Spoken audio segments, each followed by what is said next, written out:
A Bible Commentary on the Book of Daniel. By Brian Pepper. Chapter 2. Daniel chapter 2 verse 1. In the 2nd year of the reign of Nebuchadnezzar, Nebuchadnezzar dreamed dreams, wherewith his spirit was troubled, and his sleep brake from him. The 2nd year of the reign. The year of that monarch's accession, in the canon, is 604 BC. And to this date the prophet refers in the vision of the image, which is said to be in the 2nd year of Nebuchadnezzar's reign. But it appears from other passages, that this monarch began to reign conjointly with his father 2 years earlier, and from this earlier accession his years, and those of the captivity, are reckoned in every other place. This appears from Daniel's own narrative. He and his fellows were nourished 3 full years to stand before the king. Yet the vision was interpreted in Nebuchadnezzar's 2nd year. Hence the separation of those youths must have been more than 1 and less than 2 years before his accession, and their captivity still earlier. The 4 Prophetic Empires, Rev. T.R. Burks, M.A. Pages 25 and 26, 1845. The 2nd year of Nebuchadnezzar's reign 603 BC, dreamed dreams. The Lord in his providence gave Nebuchadnezzar this dream. God had a message for the king. The dream was intended to reveal to Nebuchadnezzar that it was God who ordained the events of history. Nebuchadnezzar believed in dreams, as one of the means by which the gods revealed their will to men. Wherewith his spirit was troubled, or was disturbed. The dream experience greatly impressed King Nebuchadnezzar. Daniel chapter 2 verse 2. Then the king commanded to call the magicians, and the astrologers, and the sorcerers, and the Chaldeans, for to show the king his dreams. So they came and stood before the king. The magicians. The magicians practiced magic, fortune-telling. The astrologers. The astrologers foretold the future by studying the stars. The sorcerers. The sorcerers professed to hold communications with the dead. The Chaldeans. The term applies to a class of scholars at the Babylonian court, who were the foremost astronomers of their day. Daniel chapter 2 verse 3. And the king said unto them, I have dreamed a dream, and my spirit was troubled to know the dream. Though the king had been deeply impressed by the dream, when he awoke, he found it impossible to recall the details. Daniel chapter 2 verse 4. Then spake the Chaldeans to the king in Syriac, O king, live forever, tell thy servants the dream, and we will show the interpretation. Syriac, Aramaic. The royal family and the ruling class of the empire were Aramaic-speaking Chaldeans, originating from southern Mesopotamia. It is therefore not surprising to find that the king's courtiers spoke to him in Aramaic and not in Babylonian, the tongue of the native population of Babylon. From this verse on, right up to the end of chapter 7, the record is in Aramaic and not in Hebrew, as is the remainder of the book. There are several reasons why Daniel wrote in 2 languages. The one most favored is that the author began to write in Aramaic at the point where the Chaldeans addressed the king in Syriac, literally Aramaic, and continued in this language. O king, live forever. A greeting that possibly would please the king. Ancient inscriptions read something like this. May Nabu and Marduk give long day and everlasting years to the king my lord. Daniel chapter 2 verse 5. The king answered and said to the Chaldeans, The thing is gone from me. If ye will not make known unto me the dream, with the interpretation thereof, ye shall be made a dunghill. The thing is gone from me. The dream was purposely taken from the king, that the wise men should not place upon it a false interpretation. Fe 412. Cut in pieces. Literally, dismembered. They were to be cut from limb to limb. Such cruelty was common in the ancient world. The Assyrians and Babylonians were notorious for the severity and barbarity of their treatment of offenders. Ye shall be made a dunghill. Or, your houses shall be spoiled. Daniel chapter 2 verse 6. But if ye show the dream, and the interpretation thereof, ye shall receive of me gifts and rewards and great honor. Therefore show me the dream, and the interpretation thereof. You have two extremes in rewards, either extreme cruelty or on the other hand great reward. Daniel chapter 2 verse 7. They answered again and said, Let the king tell his servants the dream, and we will show the interpretation of it. The wise men realize that they are up against it, so they play for time. Daniel chapter 2 verse 8. The king answered and said, I know of certainty that ye would gain the time, because ye see the thing is gone from me. Their repeated request aroused the suspicion of the king, that they were seeking to gain an advantage by delay. It is doubtful whether he really questioned their ability to give him the desired information, for he knew that the gods communicated with men. Daniel chapter 2 verse 9.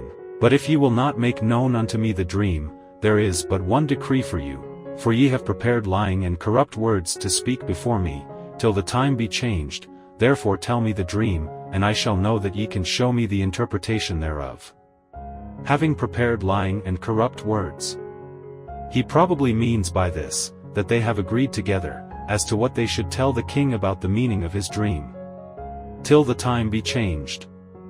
This could mean either until the king should forget the whole affair, or till they could invent some form of reply. Daniel chapter 2 verse 10. The Chaldeans answered before the king, and said, There is not a man upon the earth that can show the king's matter, for as much as no king, lord, or ruler, hath asked such a thing or any magician or enchanter, or Chaldean. The Chaldeans were compelled to acknowledge their inability to reveal the dream. They told the king that he was asking something that was beyond human power to reveal, and that no king had ever made such an unreasonable request of any of his subjects. Daniel chapter 2 verse 11. And it is a rare thing that the king requireth, and there is no other that can show it before the king, except the gods, whose dwelling is not with flesh. Probably the real idea behind what they said, would be that only the high gods, or the great or supreme gods, could reveal such a thing. They implied that they did not have any dealings with these high gods, but only with the subordinate or lower gods. This distinction in rank among the heathen deities, is found all through the heathen religions. Daniel chapter 2 verse 12. For this cause the king was very angry and very furious, and commanded to destroy all the wise men of Babylon. The severity of the sentence was in keeping with the times, but it was a bold step on the part of the king, because the men sentenced to death were the learned masses of society. Daniel chapter 2 verse 13. So the decree went forth, and the wise men were to be slain, and they sought Daniel and his companions to be slain. Revised Standard Version. This decree by Nebuchadnezzar was not to be any quiet or secret assassination, but it was to be a public execution. The proper officials were sent out to round up the condemned men. As Daniel and his companions were by this time regarded as being included among the professional wise men, they were also hunted up by the officials, even though they had not been among those who were summoned before the king. Daniel chapter 2 verse 14. Then Daniel answered with counsel and wisdom, to Arioch the captain of the king's guard, which was gone forth to slay the wise men of Babylon.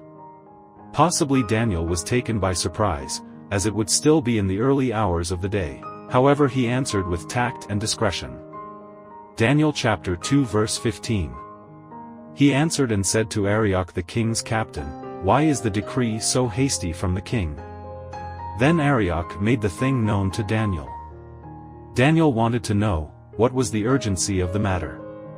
Why was the king in such a desperate hurry to have the wise men destroyed? Daniel chapter 2 verse 16.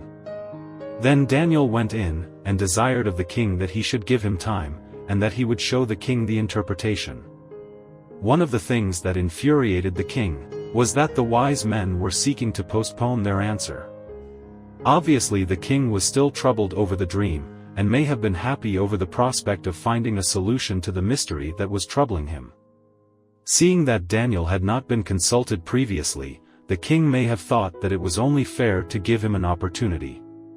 Also Nebuchadnezzar had been impressed with Daniel's ability. Show the king the interpretation. Daniel's request differed from that of the Chaldeans. The wise men demanded that the king relate to them his dream. Daniel simply requested time, and assured the king that the interpretation would be provided. Daniel chapter 2 verse 17. Then Daniel went to his house, and made the thing known to Hananiah, Mishael, and Azariah, his companions. There were several providential circumstances, which combined to bring about a happy end to this whole affair.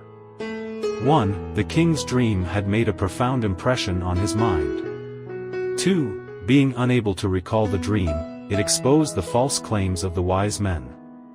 3. That Daniel was not consulted by the king in the first place, gave him an opportunity to expose the false heathen system. 4. Also the wise men had a free chance with no one to hinder them, with their lives at stake. We may be assured they did their best. Daniel chapter 2 verse 18. That they would desire mercies of the God of heaven concerning this secret, that Daniel and his fellows should not perish with the rest of the wise men of Babylon. Daniel and his companions could approach God with strong faith and confidence, because they were to the best of their ability living up to his revealed will. Daniel chapter 2 verse 19. Then was the secret revealed unto Daniel in a night vision. Then Daniel blessed the God of heaven. God blessed the devotion and loyalty of Daniel and his companions, by revealing to him the dream and the interpretation. Daniel chapter 2 verse 20. Daniel answered and said, Blessed be the name of God forever and ever, for wisdom and might are his. Name of God. This expression is frequently used to denote the being, power and activity of God. Name is often used in the Bible synonymously with character. All true wisdom has its source in God. The boasted claim of the Babylonians, that their deities possessed wisdom and insight, had been demonstrated to be false. Daniel chapter 2 verse 21. And he changeth the times and the seasons, he removeth kings, and setteth up kings, he giveth wisdom unto the wise, and knowledge to them that know understanding. It is God who has control of times, and the scripture indicates that he has a time schedule. God is at the controls of international affairs, although sometimes it may not seem that way. Kings come and go, the nations rise and fall, economies flourish and economies fail. But God remains in control, even when international affairs seem to be out of control. Giveth wisdom and understanding. The Lord delights to bestow wisdom upon those who will use it wisely and well. He did this for Daniel, and he will do it today for everyone who trusts fully in him. Daniel chapter 2 verse 22. He revealeth the deep and secret things, he knoweth what is in the darkness, and the light dwelleth with him. There are so many ways that the Lord reveals himself. In the beauty we see all around us, the lovely flowers, the graceful trees, the rugged mountains and the green valleys. The deep and secret things. That is the things that are beyond human comprehension, the universe itself so vast, and so wonderful and yet so mysterious. In the darkness. That which man is unable to see is not hidden from the eye of God, for he can see it all. Daniel chapter 2 verse 23. I thank thee, and praise thee, O thou God of my fathers, who hast given me wisdom and might, and hast made known unto me now what we desired of thee, for thou hast now made known unto us the king's matter. I thank thee and praise thee. In the original it reads, To thee, O God of my fathers, I give thanks.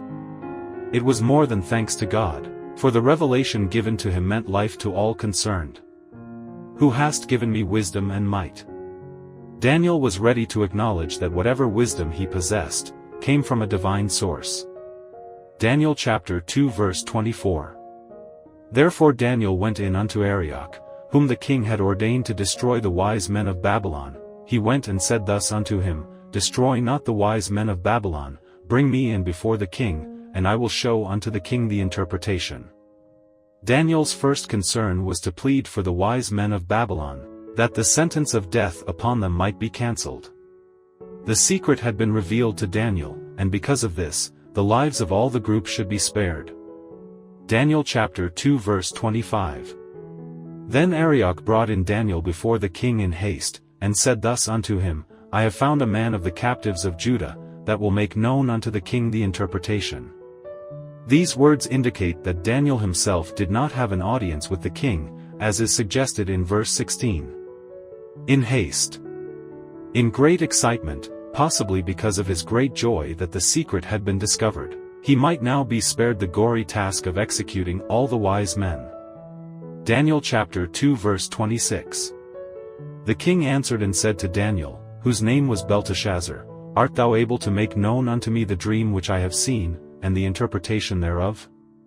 The king was still skeptical about the claim of this young man, to be able to reveal the secret. Daniel chapter 2 verse 27.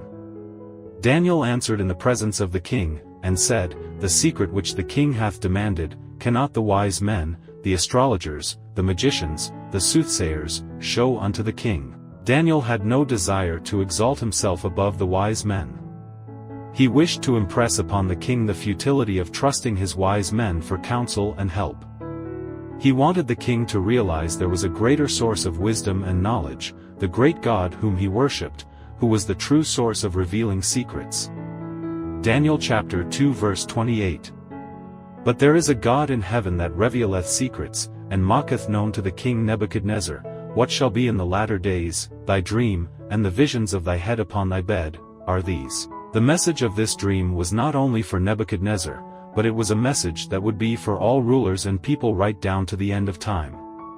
Undoubtedly Nebuchadnezzar was concerned with the future of his great empire, and in this dream, God not only revealed the destiny of his empire, but of succeeding empires as well. Daniel chapter 2 verse 29. As for thee, O king, thy thoughts came into thy mind upon thy bed, that should come to pass hereafter, and he that revealeth secrets, maketh known to thee what shall come to pass. Daniel starts in by telling the king what he had been thinking about before he had this dream, that had disturbed him so much. Nebuchadnezzar had been considering the future of his great empire, and it was because of his desire to know the future, not only of his empire, but the world itself, that God gave him this extraordinary picture of the rise and fall of the great powers, right down to the greatest event of all, the setting up of God's own kingdom. Daniel chapter 2 verse 30. But as for me, this secret is not revealed to me for any wisdom that I have, more than any living, but for their sakes that shall make known the interpretation to the king, and that thou mightest know the thoughts of thy heart. Daniel disclaims any personal wisdom in making known the dream to the king. He is anxious that the king should understand that his knowledge comes from a divine source. Daniel chapter 2 verse 31. Thou, O king, sawest, and behold a great image, this great image, whose brightness was excellent, stood before thee, and the form thereof was terrible. What he saw was a great image, or more correctly, a colossus, a figure well known in the ancient world. Herodotus tells of a golden statue of Bel, 12 cubits high, which still existed in his day.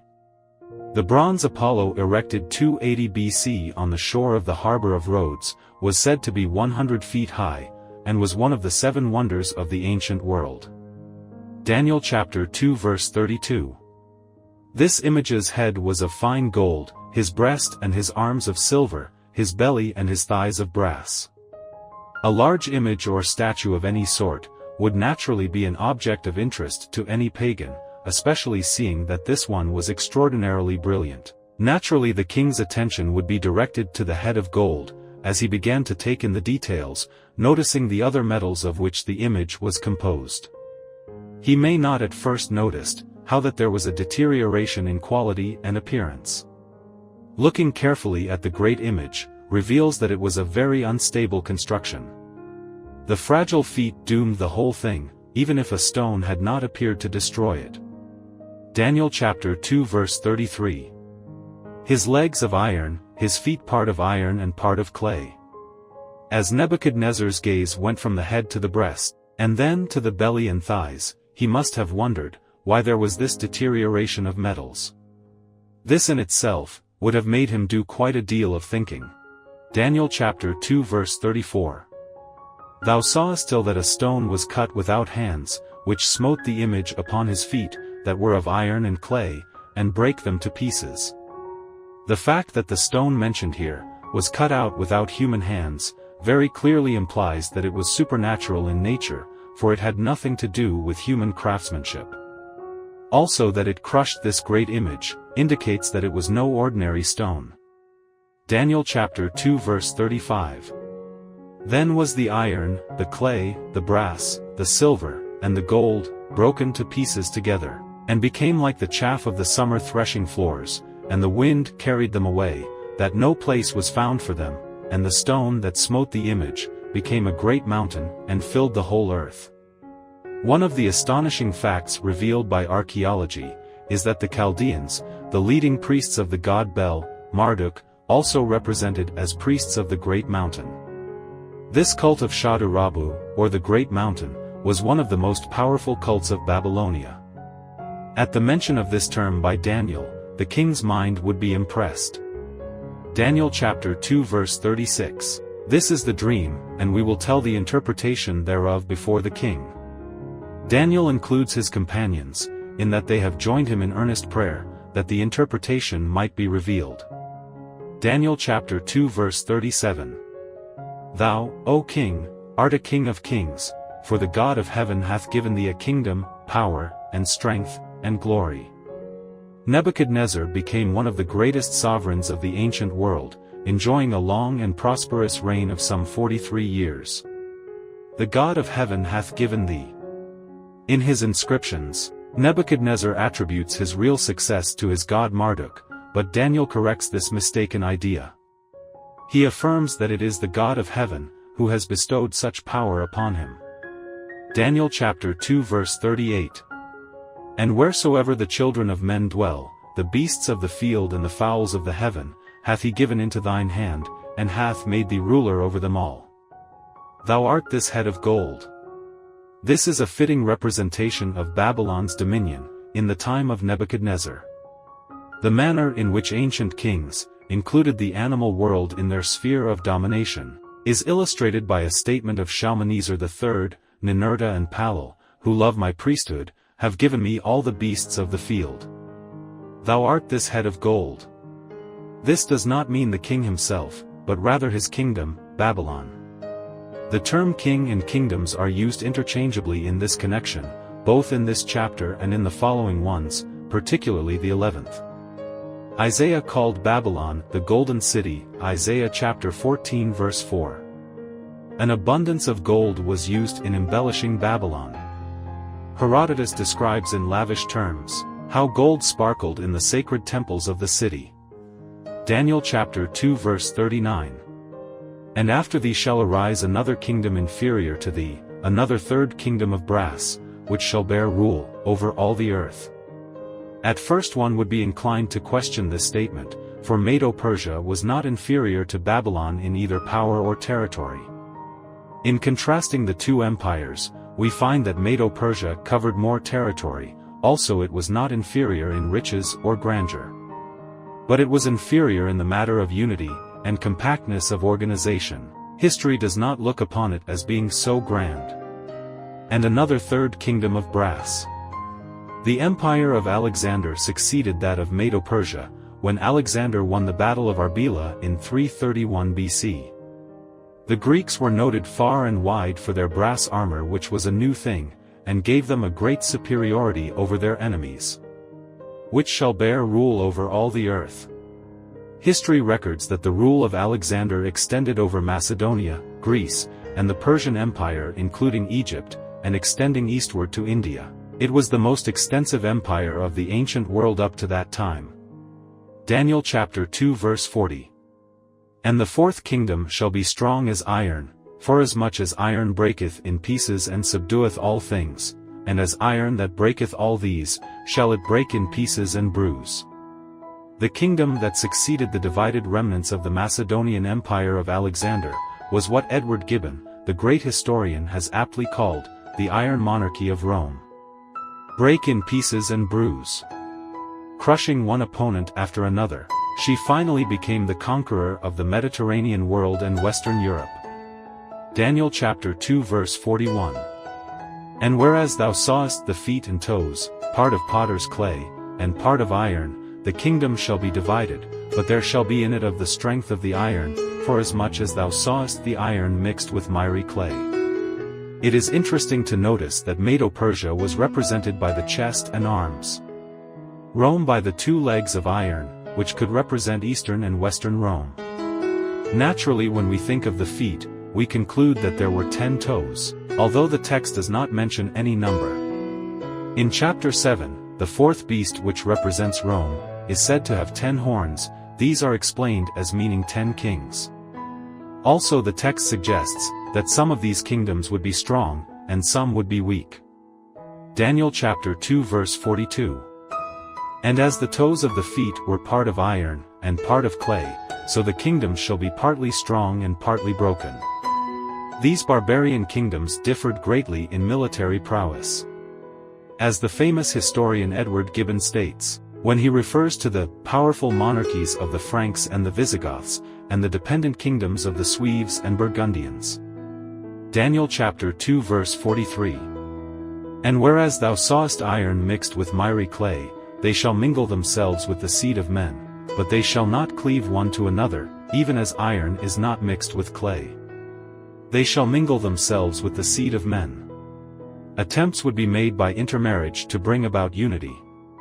Down through the centuries, attempts have been made to make marriage alliances between the various royal families. To such an extent has this been carried out, that at a certain point in the latter part of the 19th century, Queen Victoria was called the grandmother of all Europe.